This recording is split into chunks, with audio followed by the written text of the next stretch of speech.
Tashitale, and welcome back. Week 3 of Rigdzin Dupa course. We're continuing with the commentary. We're on page 52 here. So the second half of this first commentary. So we begin in the middle of the page there with the Jnana Sattva in Guru Rinpoche's heart. So here we meditate on the Jnana Sattva, the Vidyadhara Vajradharma, or Dorje Chu, in the Guru Rinpoche's heart. And his speech aspect appears. He is red in color, with one face, semi-wrathful, naked, and wearing bone ornaments. In some pictures, he is depicted as having more like the kind of regalia that we see on most Sambhogakaya versions of deities and so forth, rather than the way that it's described here.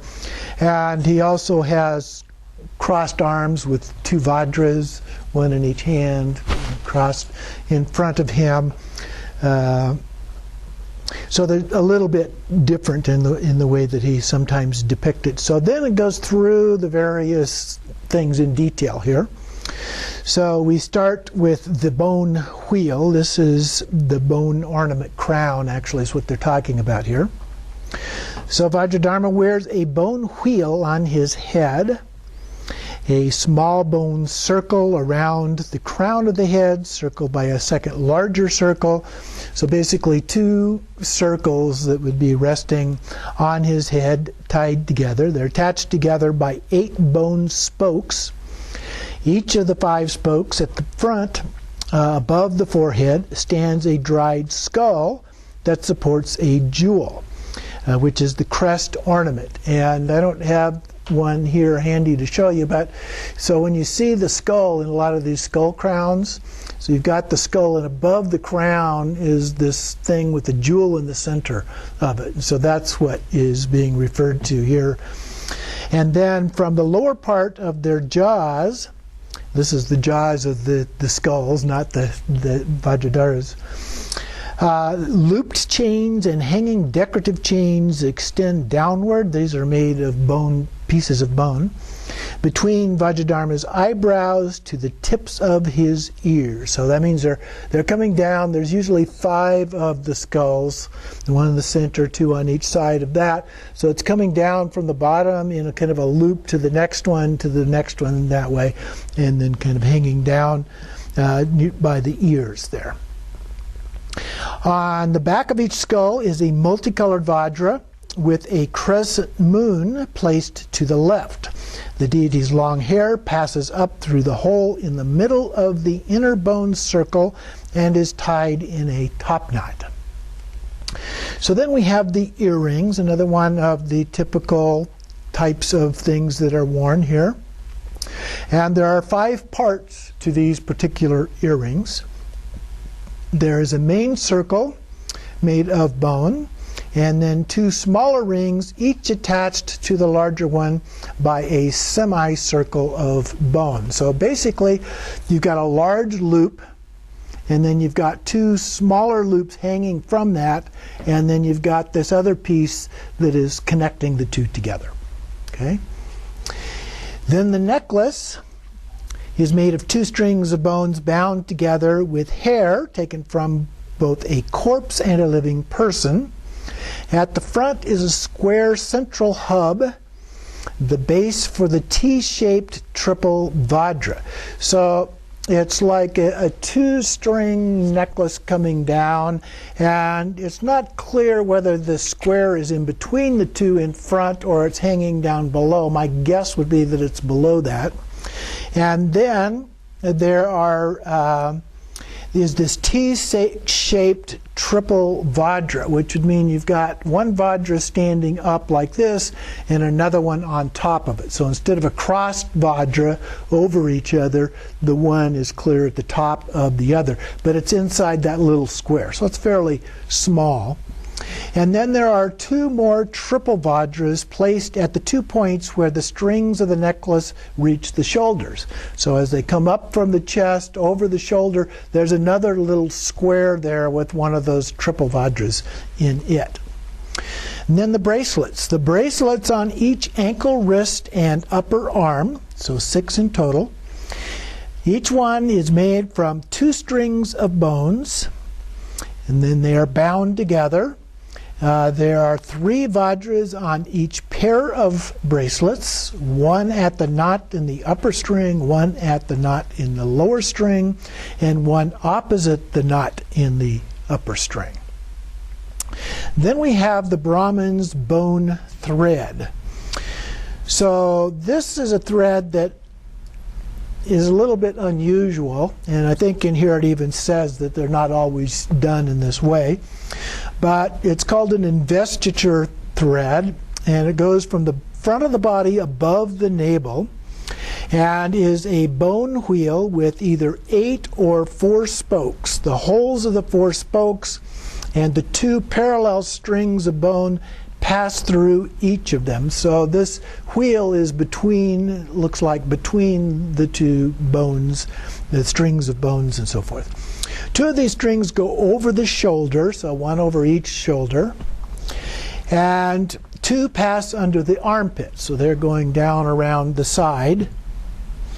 Each of these strings are on them. There are 2 vajras on the shoulder and another 2 under the armpit, making 8 in total. Sometimes there is a second bone wheel on the back to which all the strings are tied.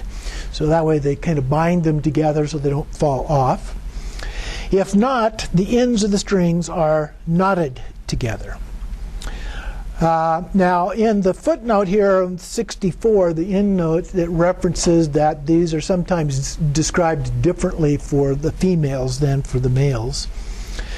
And these are called the ornaments of the 5 mudras in the case of the female. So you can look that up on page 231 as a part of that. Then we have a bone belt. This is more commonly what we would call the bone skirt on a dakini, or in this case, Vajradharma. And so the bone belt or apron, it says, that hangs from the waist is made from 2 parallel strings of bone. Now, when these are typically worn today, the person's not naked underneath the way they're depicted in the paintings, but they have a skirt that they wear, and they drape this over the top of that skirt. The strings have 5 vajras attached to them, 1 at the front in the center, 1 at each hip, and 1 on each side of center halfway to the hips. So 1 in the center, halfway, and then 1 at the hip. Hanging chains and looped chains decorated with small silver bells and small bone spearheads hanging from the tips of the vajras. The chains end at the point where the calf muscle begins to taper. That is, they hang down pretty low. Okay? And usually there's several layers of these things, kind of half loops, if you will, connected to each other. And then the necklace is ornamented with 5 vajras at the heart. I have never seen this stated anywhere else, he says. Many traditions concerning the bone ornaments, there are many, the bone ornaments, but here I have presented that of the oral tradition taught by my master. So that's the kind of thing that we run into. Our teacher will say this is the way it is, but it tends to conflict with things that we run into in other sources, and so that's the kind of thing that just is a part of what it is. We follow what our teacher says, or if we're using a text, the sadhana text in particular, we follow what the sadhana text says. So Vajradharma then, he has 2 crossed hands, which I mentioned before, holding a vajra and a bell. Sorry, before I mentioned 2 vajras, but here a vajra and a bell, embraced by the blue yogini, so the consort.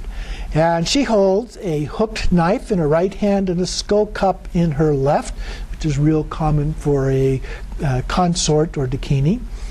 Then she wears the 5 mudras, or bone ornaments, the 5 different sets of bone ornaments typical of the female in these. In the heart of the male deity, upon a lotus sun and moon seats, is the Samadhi Sattva, a dark blue syllable Hung. The Samadhi Sattva, in this case, is the seed syllable.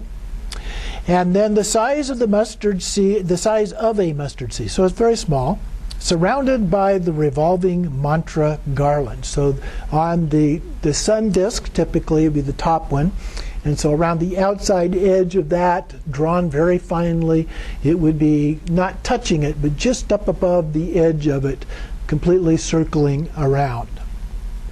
It's also dark blue, as if written by a single hair, so it's very, very fine. The syllables are arranged counterclockwise, their heads turning slightly inward, so they're leaning in just a little bit at the top, toward the core seed syllable Hung. So we read them from the left to right. So that's the same way that we normally would read things. But in that case, we're not actually reading from left to right because it's circling around counterclockwise. It appears to us as if we are reading from left to right. And then Guru Rinpoche belongs to the lotus family of speech, and so his chord C syllable is Hri. Nevertheless, we recite Hung 9 times.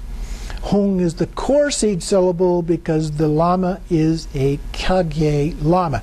There are 8 great Kagyes, or 8 great sadhana teachings involving 8 great deities, which are these Kagye deities, and those were entrusted to Pabasambhava, according to the stories. If you go to Rigpa Wiki, they have an article that describes all of these things in some detail. The meditation of the 3 nested sattvas is according to the oral lineage. So I wanted to just go back over those. The Samaya Sattva is ourselves. So ourselves usually in the form of the deity.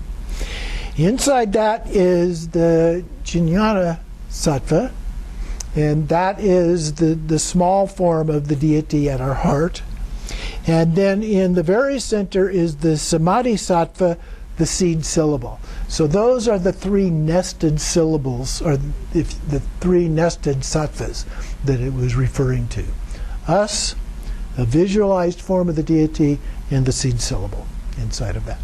And that inner seed syllable, like it said, was only the size of a mustard seed, so very tiny. So then, and not all texts include all of those. It may mention the seed syllable, but it doesn't talk about it as the Samadhi Sattva. Invoking the deities then, next. So Guru Rinpoche's 3 centers are the 3 syllables Om, Ah, Hung. So those are usually at the forehead, the throat, and the heart.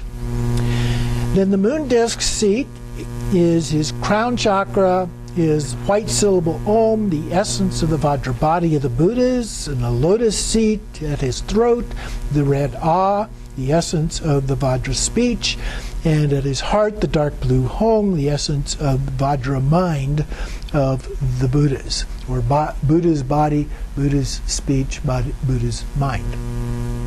We visualize them clearly as Vajra body, speech, and mind. Then rays of light, great bliss in nature, blaze and emanate with great intensity from the 3 syllables and the core seed syllable, invoking the wisdom mind of all the Buddhas and Bodhisattvas throughout the 10 directions.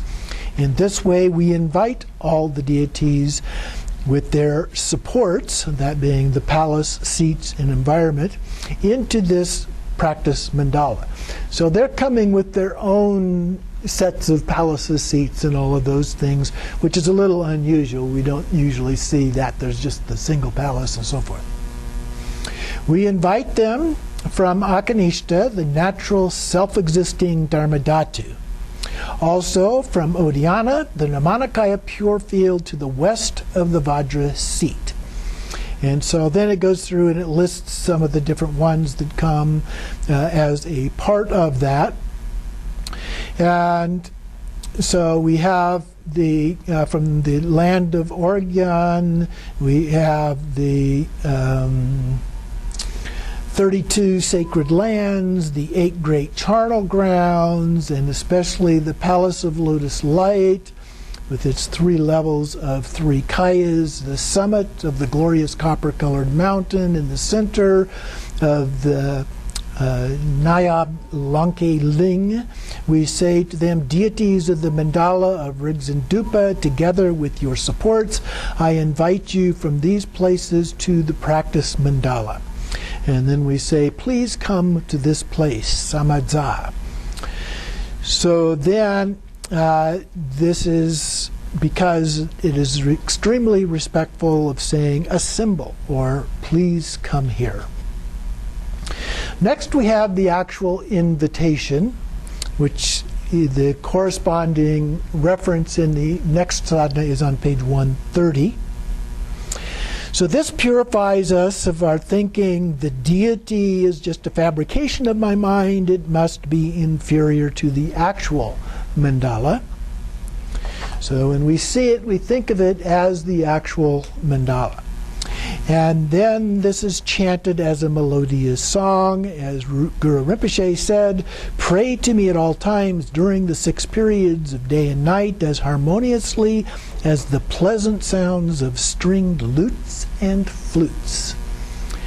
And sing the invitation with intense longing and devotion. So moving over then to page 57, right below the top quote there, so first full paragraph. Why do we invite Guru Rinpoche and his retinue? By following in his footsteps and practicing as he did, we too will accomplish the supreme and ordinary siddhis. We ask him to come and inspire us with his blessings. So we make this request. So this is the request in the middle there. Shower down the inconceivable blessings of your body, speech, and mind on this supreme place where the Lama Rigdzin Dupa is being practiced.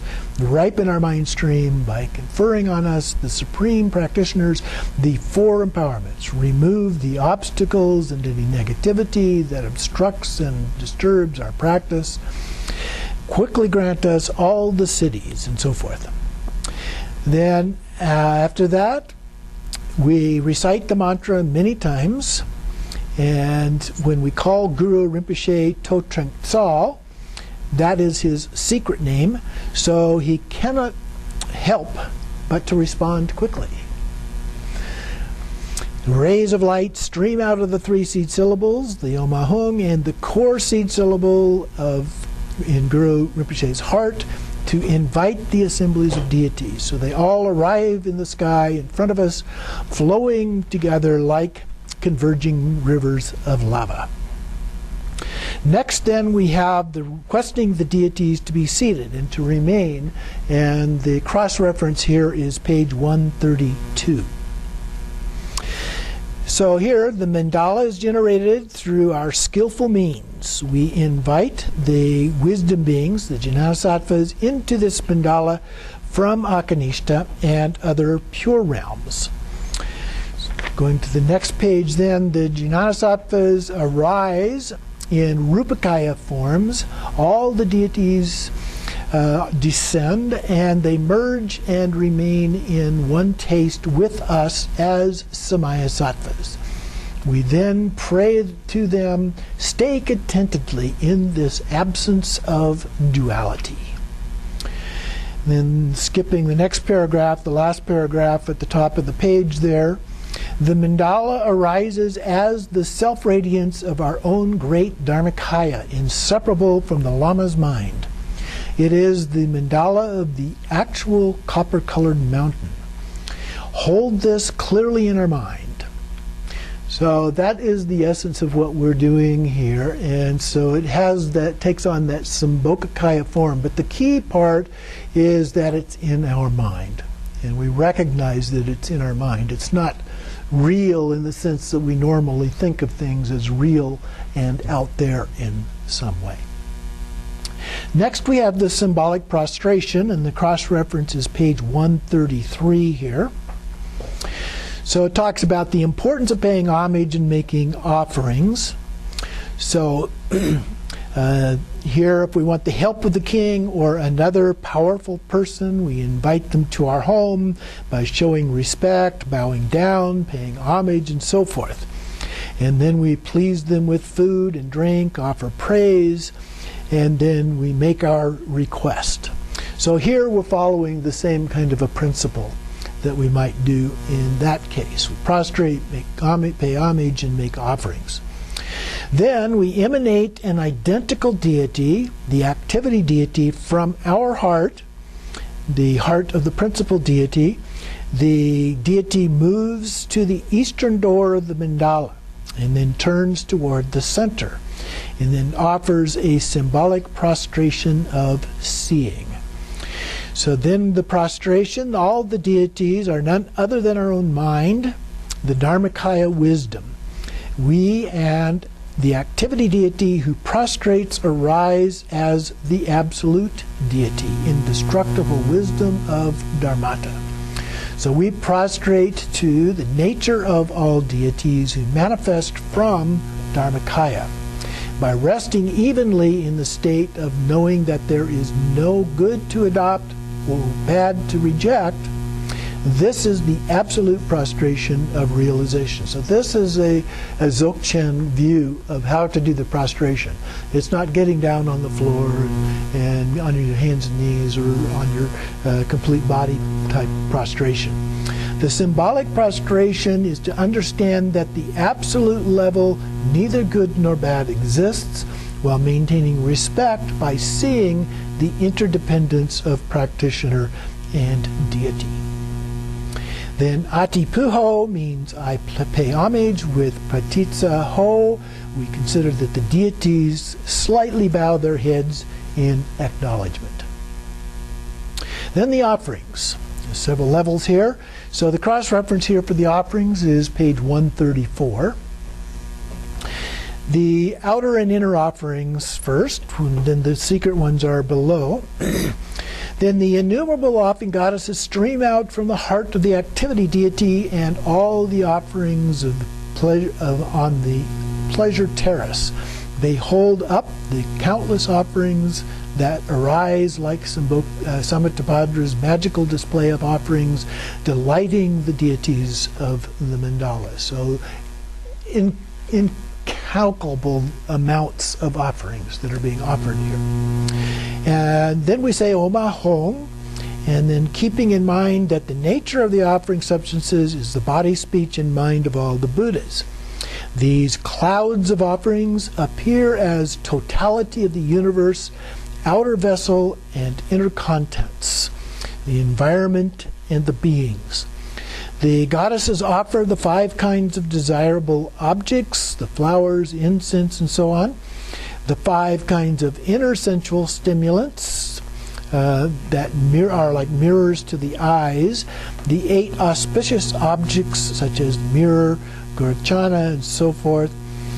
The 8 auspicious symbols such as the parasol, medicine, and so on. The 8 auspicious symbols such as the parasol and the vase, and the 7 emblems of royalty such as the wheel and so on. So many, many different offerings that are made as a part of this as the outer and inner offerings. So they appear and are presented to the deities, delighting them, and these offerings relate to the outer vase empowerment. So then we go on to the secret offerings. Here we present the secret offerings, Amrita, Torma, and Rakta. Amrita is the white offering, or the 5 nectars. Then we have the Torma, which is a food offering, and the Rakta, which is the red offering or a blood offering. And so the Amrita is done just as we did before, offering the goddesses. The offering goddesses emanate from the offerings with their thumbs and ring fingers. They scatter tiny drops, flicking it, scatter tiny drops of Amrita that fill the sky like clouds, causing an enormous rain of Amrita to pour down and delight the deities with great bliss emptiness. From the torma, as before, the goddesses also emanate and offer tormas that delight the deities, and then waves of rakta stream out to the corpses of human and non-human beings. Innumerable goddesses of sensual offerings emerge, making offerings that delight the Buddhas. So these offerings relate to the secret empowerment. So now we've done the vase and the secret empowerment offerings. Then, even the briefest of glances at one of the goddesses is enough to ravish the mind. Their bodies are seductive and beautiful. They laugh and sing, moving their hands and feet in dance. Joining in union with them leads to the wisdom of great bliss, called the wisdom consorts of great bliss union. Hundreds of thousands of celestial consorts stream out, making their offerings, join in union with the deities, delighting their minds with great bliss. So this one corresponds to the wisdom empowerment. And then we have the offerings of flowers and so on. The recipients are all utterly pure. They are luminous, great Dharmakaya space of wisdom, in which nothing whatsoever exists in a real kind of way. So we rest in this utterly pure state, and the great mudra of offering is made. This offering relates to the word empowerment. So then we say, all this I offer with devotion to you, the deities of the mandala of Rigdzin Dupa. Accept it with immense delight. Then grant us the four empowerments that ripen, the instructions that liberate. Having established this basis, quickly confer the supreme city and all ordinary cities.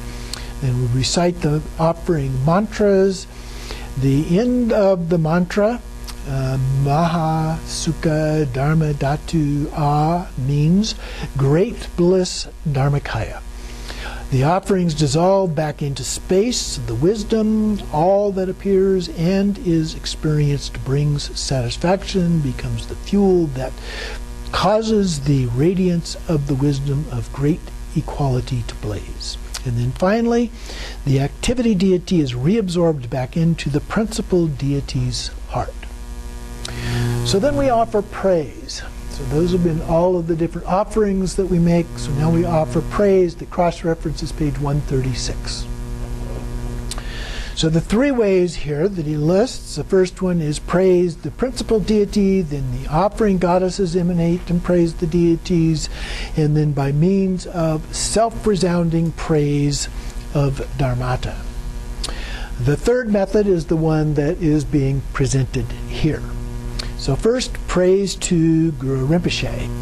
So we say Hri, which is the core seed syllable of the main deity, and then we say Lama Guru Rinpoche, you are endowed with the Dharmakaya, and so forth. Won't read through all of that. At the end, with devotion, I offer you praise and prostrate to you. Next, we praise the 8 Vidyadharas. And so we have the great Mahasiddhas a long time ago at the enchanted mound, stupa, and so forth. And that one ends with, to the 8 supreme great Vidyadharas, Acharya, Hunkara, and the rest, I offer praise and prostrate to you. Then we have the praise to the king and his subjects. So we go through that one, and it ends with to Guru Rinpoche's heart sons, the king and subjects, the 25 disciples, I offer praise and I prostrate to you. Then we have praise to the protectors. Here we say, you are brought under the control by Guru Rinpoche's compassion and placed within the mandala. You uphold the Samaya pledges that you took in spontaneously appearing mandala, which manifests from the wisdom mind of Lama Rigdzin Dupa. And so then in devotion we offer praises to all of the deities, the Yiram, the Dakini, the Dharma protecting guardians, and their messengers, and to all the deities of this completely perfect mandala. So we'll take a short break.